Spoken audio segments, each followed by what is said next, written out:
Hello everyone, my name is Kurazar, and welcome back to the Vintage Story Guide. It is Vintage Story Guide Purple Edition Day, and actually forever because we are now purple forever. Anyway, as you can see, we are back in the world, hot on the heels after our last episode where we made some very fancy purple battle jammies. And we are proud of these things. They took a lot of work to put together. We made some mordant after putting together a temporary pulverizer setup in our base that is now restored to its original quern grinding business. And after the end of the episode, I went ahead and I took some of our cranberries and I made a vat full of pink dye. I'm not sure we'll... Oh, the wolves. The wolves want the pink dye. Okay, I get it now.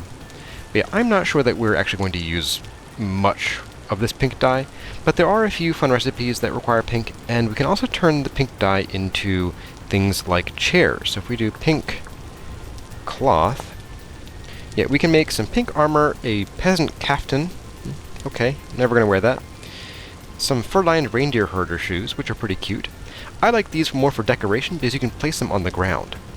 And also pink chairs. So this might be a good avenue for the 24 pieces of pink dyed cloth we can get out of this. Anyway, today's episode is about shenanigans. And one shenanigan is that I kind of goofed. First time, right? I've never goofed before, right? And I had a moment where I thought I was recording and I wasn't.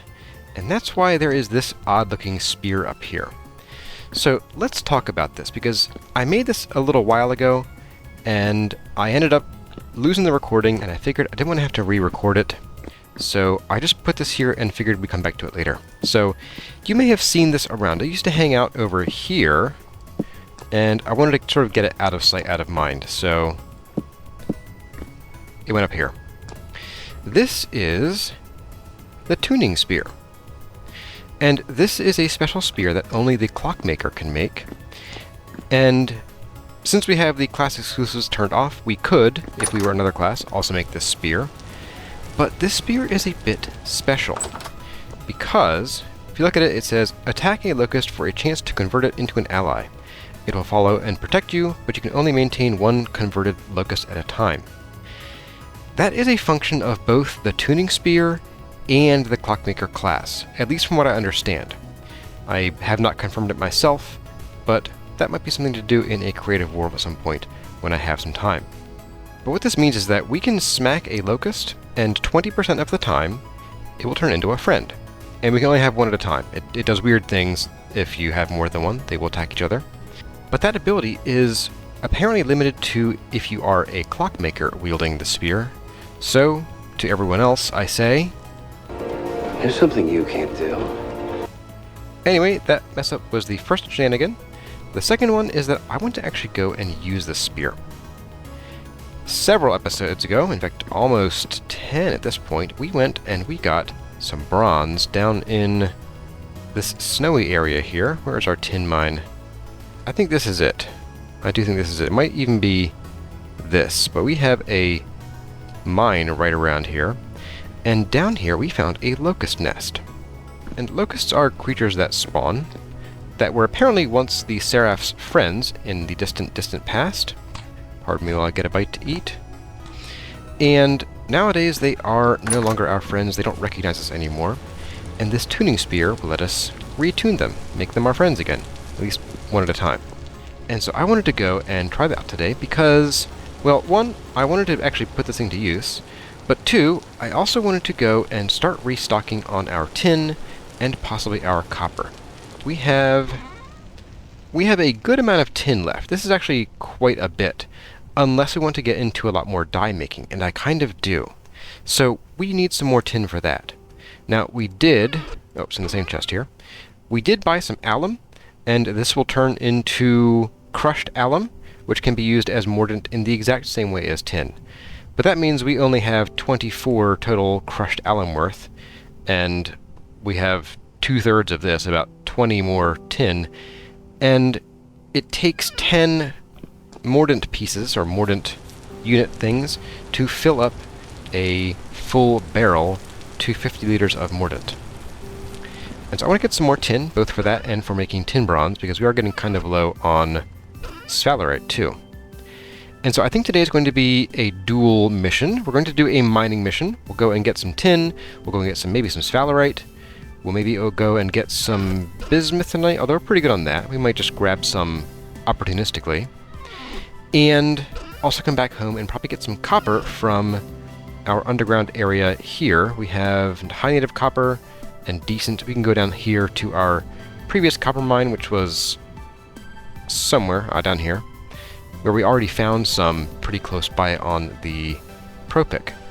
But before we do that, I think we should probably make a new kind of container to bring with us, because, I mean, sure, we have our backpacks, and they're great and all, but they fill up fast, especially with all the stones and all of our gear and all of the different metals we're going to find. There is actually a better way of transporting all of that, and that is with a mining bag. Now, a mining bag is a special bag that requires a lot of bronze to make, unfortunately. So we're going to just probably make one, maybe two. I'm kind of feeling one, because I don't feel like hammering out 4 plates today. And this will give us 4 more slots on top of our existing 6 from the backpack that we'll pull out to replace it momentarily. The mining bag is special in that it is only capable of holding metals, stones, and the equipment to mine them out. So things like pickaxes and ProPics, as well as things like, I think, cobblestone, and perhaps, yes, relieved stone is actually in the list of allowable items in the mining bag. So I'm going to go ahead and hammer out these plates, and we will put together our mining bag. And then we'll get on our way.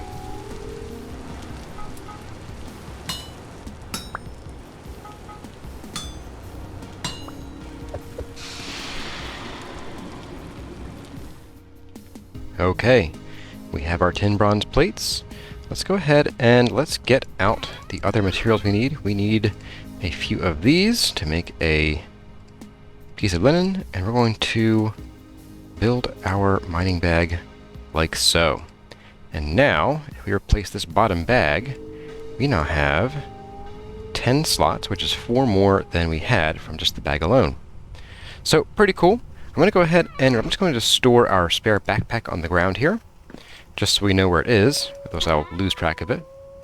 And there is something else that I want to bring along on this trip, and that primarily concerns our health, because, as I mentioned in the last episode, by wearing all 3 of these, we are losing 30% of the effectiveness of all healing items that we use. And so, I think it's time for us to upgrade to a new kind of healing poultice. Now, we could, I have some somewhere around here. Where did they go? Ah, right here. We do have some horsetail poultices from linen. As you can see, they heal 4 hit points, so with the 30% reduction, that would get reduced down to about 3.6-ish. And they are made by using 4 pieces of horsetail on a single piece of linen, and you get 4 of these. And that's not a bad upgrade. That's pretty significant after all. But what if there was something better? What's better is we have a couple options. One, we have clean bandages, which give us 3 hit points. In our case, they would give us about 2.1. And these are made just by taking 2 pieces of twine, and then you get 2 bandages. So actually a pretty good deal as far as the number of bandages go. It's basically 1 bandage per flax twine. However, we also have the option of making honey sulfur poultices from linen, which uses a single linen cloth, 2 pieces of powdered sulfur, and we have some of that after having purchased some from a trader a while ago, and a bit of honey. And we have a boatload of honey. So I think that it would be prudent of us to make a full stack of these, which would be 16, and bring them with us, because they will heal us 7 hit points, or in our case, about 5 and change. So let's go get that done. I should probably just reopen you. We'll grab some of you. We will need 4 of you. There we go. Now our sulfur got put up here. We'll need 8 of these. There we go. And let's grab a spare bowl so that we can get the honey out of this barrel. So honey goes here, and then we do this, And we're done. A full stack. Alright. Alright, well, I'm going to check my pack, make sure everything is ready to go. Maybe make a few more arrows if we're missing a couple, and we are. And make sure we're carrying all of our pickaxes with us. And then, in the morning, we'll be off. See you then. Corazar's very handsome editor chiming in here, because I forgot that he forgot to tell you how to make the Clockmaker's Spear. So the tuning spear is made by starting with a bronze spear of any type, and we're not going to actually turn this one into a tuning spear. This is just for demonstration purposes. You need a spear, you need 2 metal parts, and you need 1 temporal gear. And then stick them in your inventory, like this. And you've got yourself a tuning spear. Now do note that if your spear that you're putting in the recipe is damaged, it will affect the outcome of the tuning spear's durability. So just be aware. Editor out. Alright everyone, it is mostly morning enough, it's bright enough, and it is time for us to get going. Now we are going to be going through Baratory once more, so hopefully we'll make it there in one piece. Our armor should let us survive at least a few hits from bears, but I've been doing some testing and found that the best way to survive a bear attack is to back off slowly and pepper them with arrows. So that will be what we do if we run across any bears. I would just prefer not to run across them in the first place. Wolves I can deal with. Alright. Wish me luck. I will see all of you when we are down at our mines. Alright folks, here we are at our mines. And hey look, we also have the pink apple tree and the cherry trees that we found. Oh, and the cherry's going to be ripe soon. Oh, this will be fun. This will be cool. I'm thinking we're going to have to come back in, let's see, it's June, so very early August. We should have some pink apples, and lots of them. And actually, the cherries we can take back with us when we leave here. That's really cool. Anyway, let's get on down here. I have some grand plans for what we're going to do. Oh, I thought I saw a ladder here, but apparently I don't. That's dangerous. That could have been dangerous. I'm glad I had the foresight to, you know, put this block here to stop me from killing myself. Oh, man. Okay, block, go bye-bye. Yeah, that would have been deadly. Let's just send this on down. Okay, here we are, folks. Now, it's been a while since we've been here. So there are bound to be some creepy crawlies around.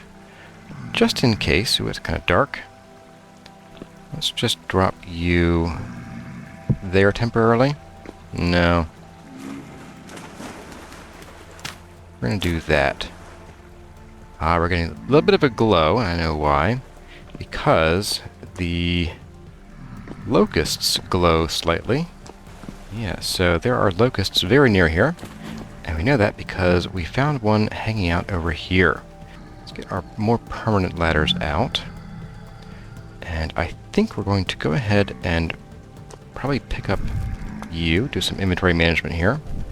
We'll drop a torch right there. Going to eat a meal and then fill that up and just tuck you away. We brought along a spare crock full of food and some grain to mix with some berries, or in this case some tree fruit. And we'll tuck you back there. And the way I'm going to work this is kind of similar to how we went exploring the first time. I have my lantern near my weapons along with the torches, and that way we can access our light and our weapons pretty easily. Let's go ahead and pick this up, and we're going to bust through here. And here we have our very first victim. Why, hello, little friend. Are you our friend? Our very first attempt. And look at them, they're attacking each other. That is cool. Oh, that's neat. Oh, he's attacking the drifter now, too. Oh, that is so neat. Wow. That is lucky. Wow. I think he might be dead. Yeah, I don't hear any more attacking. So that's really cool. Now, you'll notice that our little guy actually took out one friend, possibly another one down there, and then the drifter took a few hits first. And that's because when you turn these into your friend, they actually gain hit points. There we go. The hit points actually triple, which I think is pretty awesome. We're going to do that. And we're also going to hop down here and light this up. Ah, there's more. Okay. That's where they're coming from. Let's see if we can turn this into our friend too. Hey, buddy. Wanna come get us? Come on, you can do it. I don't know. Come here. Interesting. Oh, okay, so, yeah, so it doesn't work every time, but sometimes you get little friends. And that is pretty cool in my book. Just light that up to keep things from spawning there. And I'd like to get rid of this water if we can, because that's going to be kind of deadly, honestly.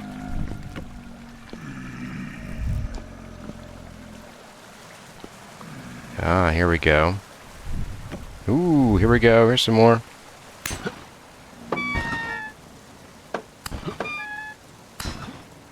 Do we have friends yet? There we go. Alright. Let them fight. We might have more than one friend. Yeah. Yeah, they're all fighting each other now, so I think we have more than one that we turned into our friend. And they will fight each other if you have more than one. So, I don't know. You're not our friend, are you? Nope, didn't think so. Yeah, there we go. And they both... Are you our friend? You are our friend. Neat. Hacked bronze locust. See, they have 18 health. Normally they have 6 health when they are not hacked. Let's see if we can get up here and find their nests, because we want to take out some, but not all of their nests. Okay. So we have some odds and ends here, including some more bismuth. I'm going to run through here and just light this up to keep anything else from falling on our heads. So what we have here is we have a locust nest and a locust nest cage. The locust nests do not spawn locusts. Hey buddy, and you're healing up slowly? That's great. These will not spawn locusts. These, however, will. And I think this is a pretty small nest. Normally you might end up with 2 to 4 cages and a lot of these locust nests. I'm just going to take care of the locust nests because sometimes you can get some good stuff from these. Let's take out this guy here. And this cage will periodically spawn more locusts that we'll have to deal with. But since we have our buddy, and we can maybe make some more buddies, we can just kind of set them all on each other and let them wail on each other and have fun. You're just sort of hibernating. It's kind of cute. So, yeah, with these locust nests, you can occasionally get some new parts in 1.18 called the Jonas parts. Now, I don't know if these small ones have the Jonas parts. I know the large nests have a chance of dropping Jonas parts. I'm not sure about these small ones. And we didn't get any anyway, but that isn't necessarily an indictment of the RNG. There are also these metal spikes around.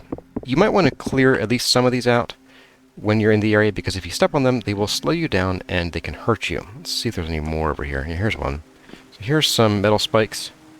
As you can see, they slow us down, and if we land on them...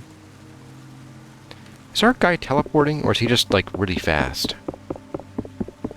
Yeah, sometimes they'll hurt you. I don't know why we're not getting hurt. It could be our armor, which I am not willing to take off right now for science it. And occasionally you'll get these as drops. Not very often, but you can get them. Oh, there we go. We got one. And unfortunately, these are kind of useless. I tried using them in the last season to make a drifter trap that would hurt the drifters. It ended up not doing anything at all, actually, so it's kind of a lost cause. Alright. Well, that's really cool. I think that is a lot of fun, and I hope this guy heals up, because I want to sort of drag him back to home with us and see if we can keep him around for a while. Now, I want to take a tippy tap here while the music gets creepy, And we are going to find out if there's any gold or silver in this vein of quartz, or any in the area at least. Just the bismuth, okay. In that case, I'm going to go ahead and we're going to mine out this bismuth, and then we're going to head back, probably down a little bit more, and see if we can find some more tin. And to do that, we might have to end up drilling another hole, because I've kind of been down to the bottom and I don't recall finding any more tin on the old radar. Did I hear you hitting something? Nope, no, you're there. You just like to phase, don't you? You just teleport places. My goodness. That's going to get really weird, but I'm going to leave these ladders here. I don't know if this only starts spawning more if we smack it. I'm not going to try, because I don't feel like dealing with another horde of these, but I am going to take our torches back. I'm also very tempted to actually just make a little bridge across here and see if we can maybe see what's over here.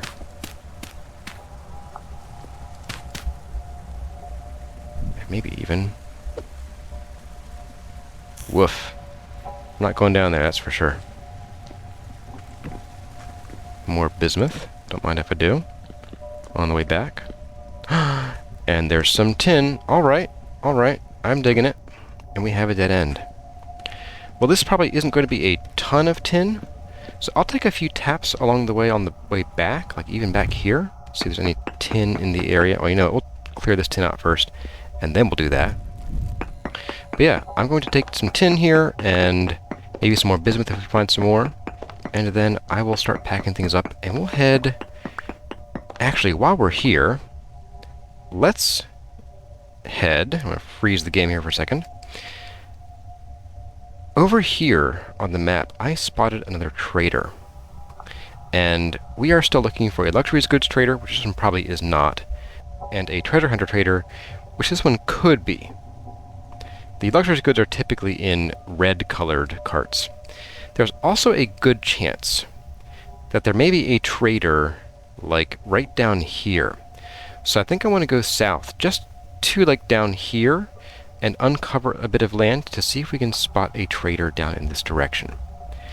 And then we'll think about heading home. But let's get us some tin.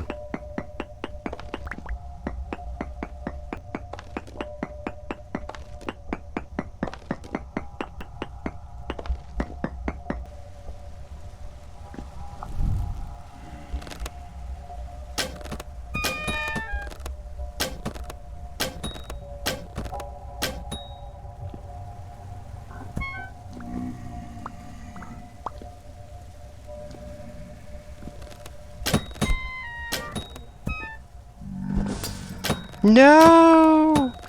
No, my friend, I barely even knew you. Oh, no. I'll have to go smack that, locust nest. Oh, there's an up. Oh, this gets gnarly. This gets gnarly. That's medium. We'll leave you for now. Well, well, well. We have rich. Yes, I'll take the rich.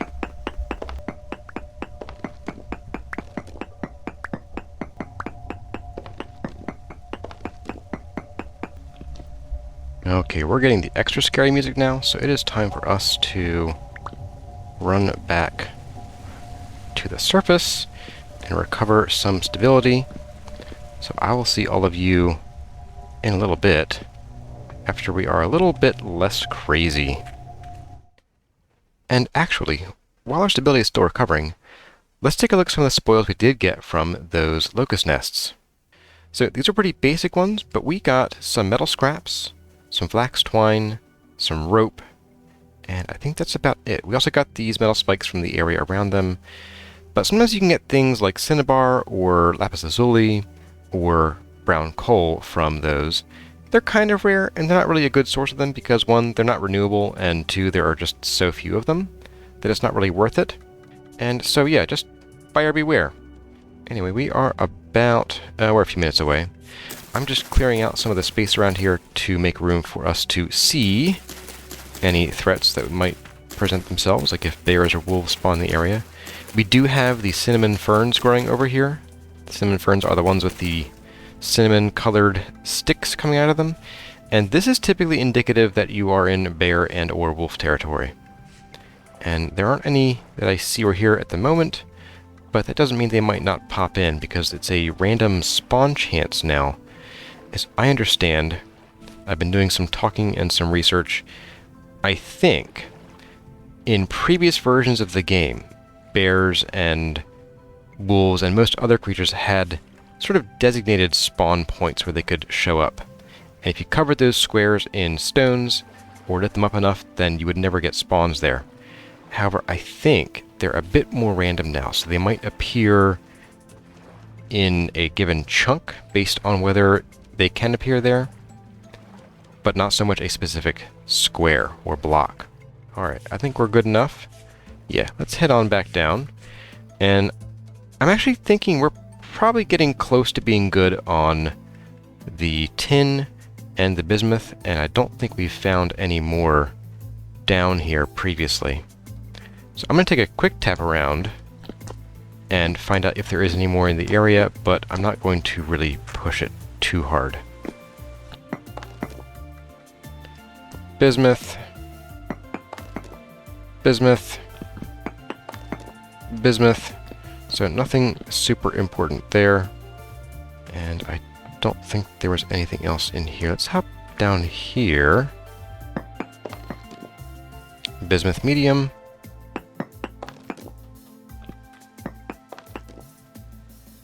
And while we're here, since we have a chance, let's see if we can smack this. Oh, hey, here's a friend. No smacking needed. Yep, dead. So I think... Yeah, there we go. Knock, knock, knock. Oh, sorry, I smacked you. Didn't mean that.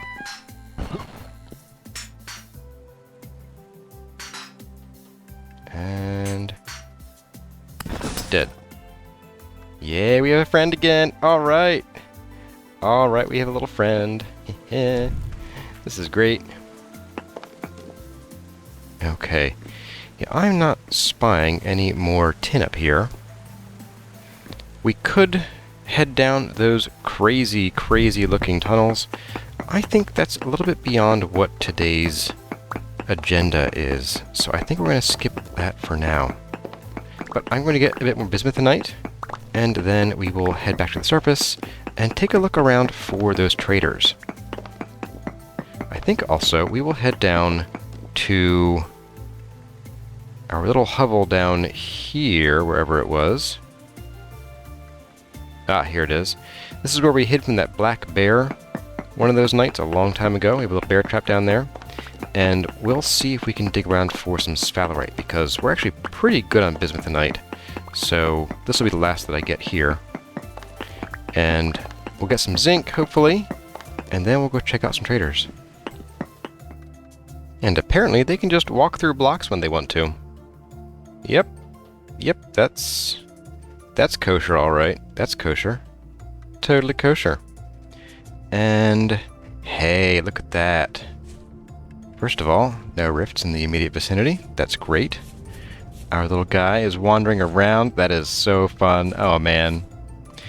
And this cherry tree has now produced ripe fruit. And aren't they pretty? They're a nice bright red. Now, they'll only stay on the tree for 8.9 days. So we're going to go ahead and right-click and harvest them. And you'll see they're not fresh for very long. So we're going to just have to sort of eat them while we're on the go here and use them as a sort of cheap source of food. But you'll see you get a pretty good haul of fruit from this tree. So typically you get about 6 to 9 or so pieces of fruit per section of tree that you harvest from. There we go. And make sure you get kind of under where the branches are, because that can also contain fruit and it won't show up on the graphic of it, on the texture. But I'm going to go ahead and eat a bunch of these. We'll try to start with this stack here. And let's see, we need to go down this direction to get to our other hovel. Let's get moving. Is that bear somehow still down in our pit? Oh, you are still in our pit. I thought that bears and wolves despawned after a certain amount of time. No! Buddy. Okay, you didn't go after him. Good. Whew. So we're going to drill down from here, because right in here, if I get the pro pick out, we have high sphalerite. So we're going to dig down and see what all we can find. And you are going to get in the way, aren't you? Oh boy. I think... if you right-click it, it will say weights. Come here. Come here. Come here. Yes, yes, you... Oh, where'd you go? There you are. So, it says follows. If I right-click it, now it says weights. Oh, that is cool. I wonder if this would let you have, like, a garage of, like, several of these just waiting for you. That would be amazing. I would love that so much. We're going to go ahead and drop a torch here. We'll drop our bed. So we'll probably end up sleeping here. Yeah. Can you move, like, just a bit that way? Thank you. Okay, you're back on weights. Good. And we're going to go just a couple blocks this way, I think. And we'll drill down. No, no, you need... Come over here. I think bumping him kind of canceled the wait command. You're not very good at waiting, are you? Okay. Stay. Stay this time. I mean it. I'll call your mother if you don't. Alright, well, let's get down and let's get looking for some sphalerite, huh?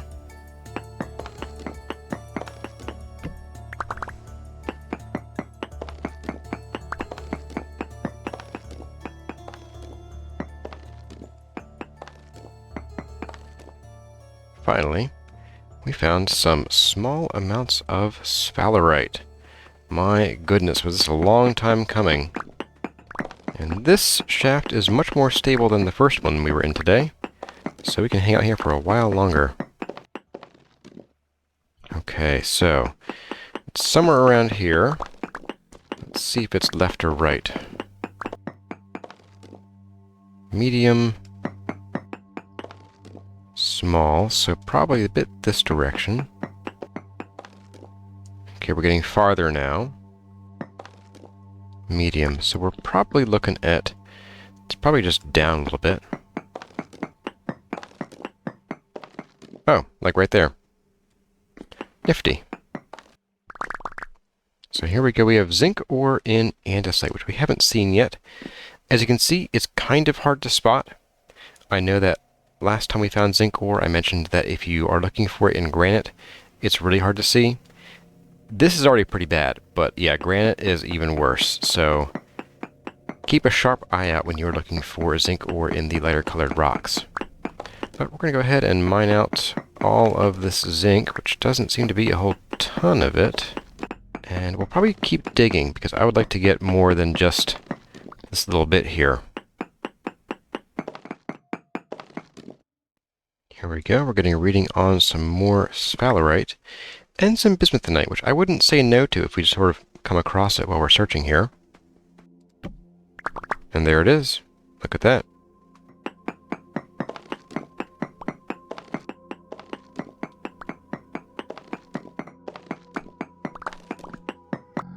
Now we're hearing some growls from this direction. It feels like a pretty straight shot.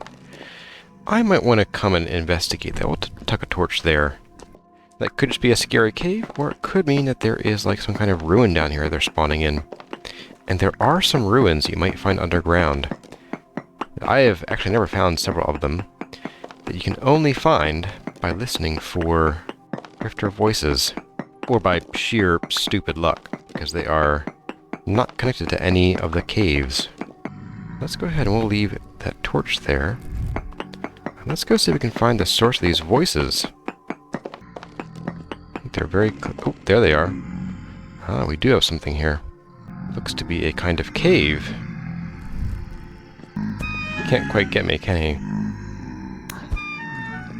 We'll just pot shot him while we can, huh? Ooh, that's a tainted drifter. We'll just do the old... Oop. Run up and smack him. Now, I did see the telltale sign of a corrupt drifter. And there's something hanging out over there that's bouncing around. Why are you stuck? Ah. Ooh. Come on, buddy.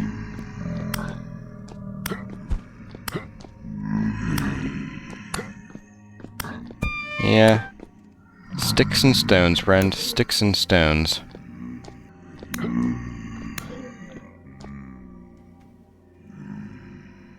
Now, what do I see bouncing around over there? I might just break this and find out. And maybe run back. Oh. You're stuck.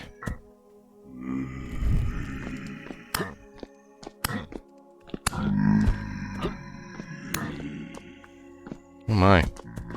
Yeah, we don't want to tangle with him too much. Come on. Come on. There we go, and you're pretty well stuck.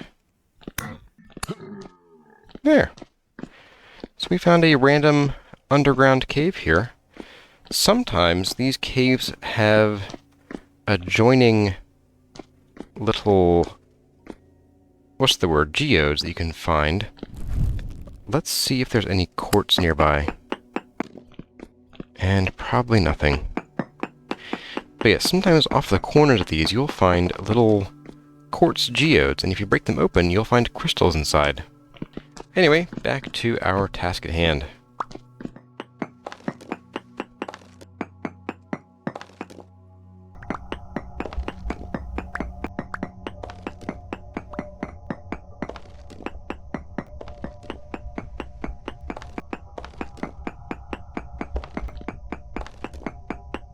Okay, well, with that, I think that is enough of this for one episode, don't you think?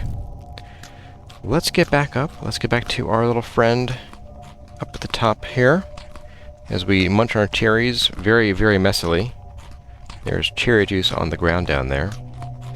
And then we will head out to, I think we'll go and run south first, see if we can uncover any trader that's nearby to the south.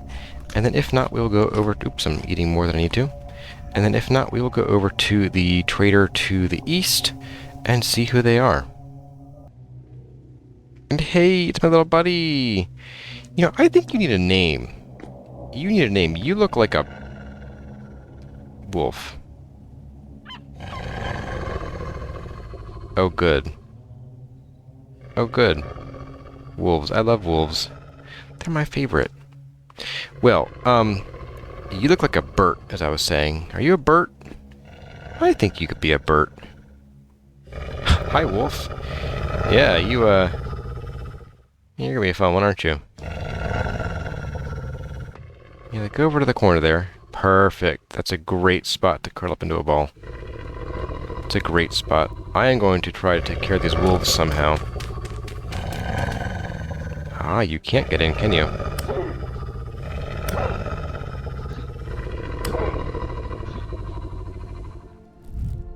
Good. Ah, some peace and quiet. Uh-oh. We have a temporal storm approaching. I think we're going to have to wait that out here, like we did in the last episode that had temporal storm. So I will see all of you in a little bit once we have gotten over this temporal storm and everything is hunky-dory again. And hopefully that wolf won't be back.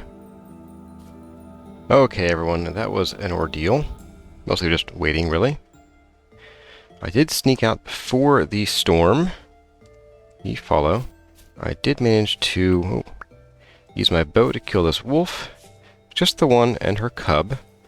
And then we slept through the temporal storm, although a few things did spawn, like this guy here who is no longer with us. But let's get down here to like the water's edge. And again, I'm jumping just to get a better view of the terrain around me. It helps sort of see past the grass. I know the jumping bothers some people, but it really does help play the game. And you're still following, right? Yes, you are. Good. Ooh. More black currants. More purple dye for our armor, huh? Okay. This is probably far enough. Alright, so looking at our traders, we have one here and we have one here, which means we should see one like somewhere around here. Ah, there you are. Oh, right across the way. We are... Where the heck are we? We're here. Directly to the west. Oh. Oh, in a bunch of trees. Okay. Well, let's go take a look. Well, I must say I am not a fan of the area that this guy spawned in, so I kind of hope he's not a very useful trader. Let's see what we have here. Hey, buddy, what are you? Of course you're a useful trader. We have, finally, a treasure hunter trader. Hello, Roy. Got anything to trade, Roy? Roy has a treasure map. And scrolls. These are some more lore. And also some cracked food vessels, which we can buy and then turn around and sell them to commodities goods traders at a pretty decent markup, especially in the amounts that these get bought and sold in. And they will buy the wolves that the survival goods traders will sell, as well as pickaxes, shovels, bombs, bows, swords, bread, and other commodities. So these guys also have a special function in the game, in that you can ask them if they know of any interesting places around here. Got something big for you. Too dangerous for me, but you might be able to handle it. I can't give away a haul like this for free, though. Bring me a tin bronze pickaxe, and I'll tell you where to find it. Trust me, it's worth your while. Well, we happen to have 2 spare tin bronze pickaxes, so I got the tin bronze pickaxe you asked for. Now tell me what you know. We lost one of them. They do take one that is a higher than, I think, 95% durability. Map to the resonance archive. We can... Approximate location of the resonance archives added to your world map, and it's added pinned. Okay. Where are we looking over here? Oh my. We're looking way over here. But check it out. It's actually a relatively short jaunt from our one translocator. That is lucky. Oh my goodness. It's still going to be a bit of an ordeal. I bet there's plenty of forest and bears between here and the resonance archives, but that is something we're going to go after here now. Soon. Not next episode, but soon. I'm going to go throw a bed down over here and just sleep out here on these rocks of this ancient ruin. And then we're going to go and head over to the... Oh my. To the trader over this away and see what they happen to be. I'm hoping for luxurious goods, but I don't think they are. And I left my bed. Oh boy. Well, I'll see all of you in a little bit.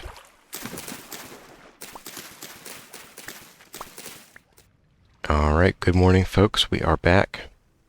I've been watching Burt swim around. Burt seems to not have issues with the water, which is great. I was worried that Burt might need some kind of air, which would be a little bit weird, but not unheard of for the story. We're going to go ahead and head out. I'm going to take a bit of a roundabout route. We're going to go... Let's see where we're going to go. If I can stop pressing wrong buttons. Up to the north a bit, and then probably down.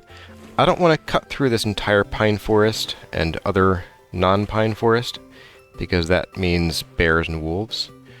And I don't want to get Burt killed if possible. I don't want to have to go back and dig out another Burt. Burt, by the way, is one of 3 types of locust. He is unfortunately the lowest level locust, and one of the 2 levels that you can actually convert. Come on, Burt. Come on, Burt the convert. There you are. The teleporting convert.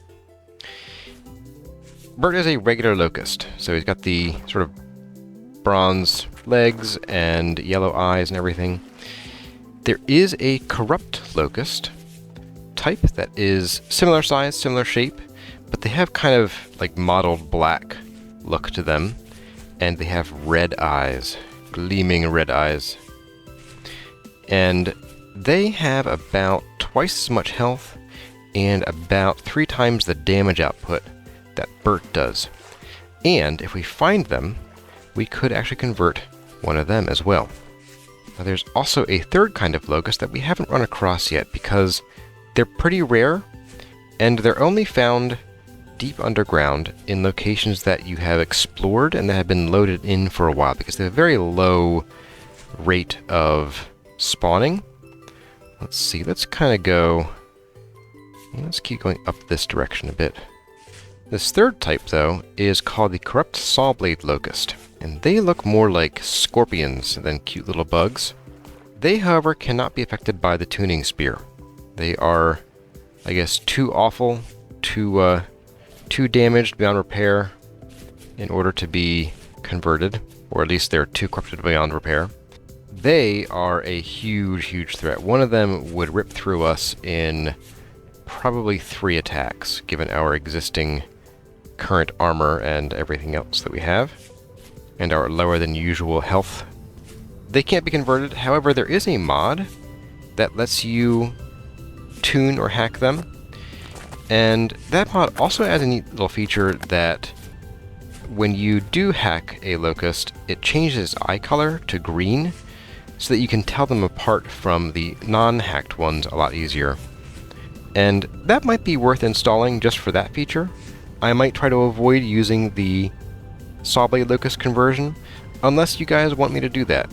I think that might be a little overpowered for this series, because the Sawblade Locusts deal something like, I don't know, 20 damage a hit, which is about... It's about 3 times the maximum damage output we have with a thrown black bronze spear. A little bit less than 3 times, maybe 2.5. And they have a ton of health. I think it's like 60-ish health. So they're a lot tougher than us, and a lot tougher than most things we'd fight. So I'd rather get your guys' input on that, on if you think that is too powerful for the game. I kind of think it is. But if it's something that you want to see, I mean, I'll do it. Ooh, don't go down there. But yeah, if it's something you want to see me do, like avoiding that bear over there, then yeah, I might think about doing it. Stay away from the bear. Ooh. Bears, plural. I am not liking this area one little bit. Yeah, there are definitely way too many bears in the game. Like, my goodness. You just can't get away from them. And sometimes literally. Let's get up here and into the relative safety of our new friend, who is a commodities trader. Nothing that we can buy, nothing that we can sell. Alright, well thank you. Good to know. I will not come back here again. You are in way too dangerous territory. Anyway, folks, I'm going to hightail it home, and we'll meet up there and review what we did, what we got. I think we're going to call off the hunt for copper, and I might just get some of that in between episodes because you've seen me mine a lot. A lot. So I will see all of you at home. Alright everyone, we are home safe and sound, and we've got Burt with us. Burt is just so nice and safe, and I'm going to probably keep him on wait here. I don't know how well the game will handle him staying on wait in our house. I mean, he also isn't waiting very well. Sort of, I guess he's just acclimating to his new home. Yeah, just wait there, buddy. So, we'll see. I'm not going to be too concerned if Burt doesn't make it. You're floating in midair, buddy. But let's go over what we got from that haul, 'cause I haven't really counted it out yet. So, this is the pack I had in my back. I have the, well, our bowl. We already had that. We got a couple metal scraps, some metal spikes, some rope, and some flax twine from Burt's old home. We got a smattering of stones, including a whole bunch of andesite dry stone. And I realized I misspoke earlier. Someone had pointed out that you can break these down into their constituent stones. However, it is not actually possible in the base game.